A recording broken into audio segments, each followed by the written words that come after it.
व्यक्तित्व जो जिंदा दिली, वो व्यक्तित्व जो जिंदा दिली विरोधी को भी साथ लेकर चलने की वो भावना थी।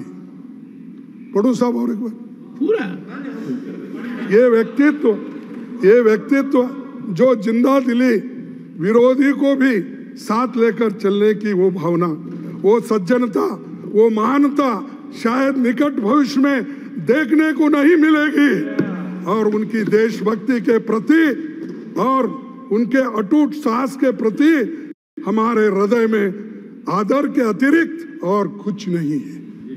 ये वाजपेयी के शब्द और आपके प्रोसीडिंग अगर पढ़ेंगे तो आपको अटल जी का विचारधारा, नेहरू जी की सोच अलग थी, लेकिन आरएसएस लगातार निगेटिव चर्चा करके नेहरू जी की चरित्र हत्या का काम दशकों से करता रहा है। संघ के कई कार्यकर्ता जो संसद और सरकार में हैं, वे भी यही काम कर रहे हैं। नेहरू जी बेशक संपन्न परिवार में पैदा हुए, लेकिन आजादी की लड़ाई में वे 3259 दिन करीब 9 साल जेल में रहे।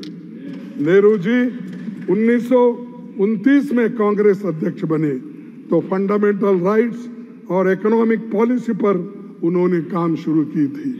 कांग्रेस के कराची अधिवेशन में इस पर प्रस्ताव पास हुआ, लेकिन ये विजन आरएसएस को पसंद नहीं आया। दिसंबर 1947 में मुख्यमंत्रियों को पत्र लिखकर नेहरू जी ने चेतावनी देते हुए कहा कि हमारे पास दिखाने के लिए बहुत सारे सबूत हैं कि आरएसएस एक निजी सेना की प्रकृति का संगठन है। वह नाजी लाइन पर आगे बढ़ रहा है और हालांकि उनके नेता खुले तौर पर कहते हैं वो एक राजनीतिक निकाय नहीं है, लेकिन उनकी नीति और कार्यक्रम राजनीतिक और अत्यधिक सांप्रदायिक और हिंसक गतिविधियों पर आधारित है। ये मैंने नहीं कहा, ये जवाहरलाल नेहरू जी ने जो चीफ मिनिस्टर को लेटर लिखी थी वो, और जो अटल बिहारी वाजपेयी जी नेहरू जी के बारे में जो बात की थी, ये भी बता दें, ये सब है। ये भी बता दें अटल बिहारी वाजपेयी जी का स्रोत क्या था। हाँ, अटल बिहारी वाजपेयी कौन से संगठन के थे, ये भी बता दें। वो ये भी बता दें। नहीं, जनसंघ के थे, लेकिन ये पूरा अरे तुम जरा चुप।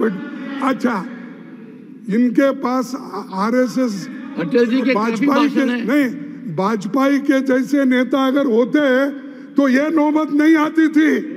मंगलसूत्र, भैंस लेना, जमीन लेना और लोग मुजरा, ऐसे शब्द नहीं आते थे। ये अलग है, वो अलग है। इसीलिए एक दूसरे को कंपेयर मत करो। तुम्हारा काम एक ही है, सबको तोड़ना, हमारा काम है जोड़ना। इसी शब्दों के साथ मैं अपने भाषण को समाप्त करता हूँ।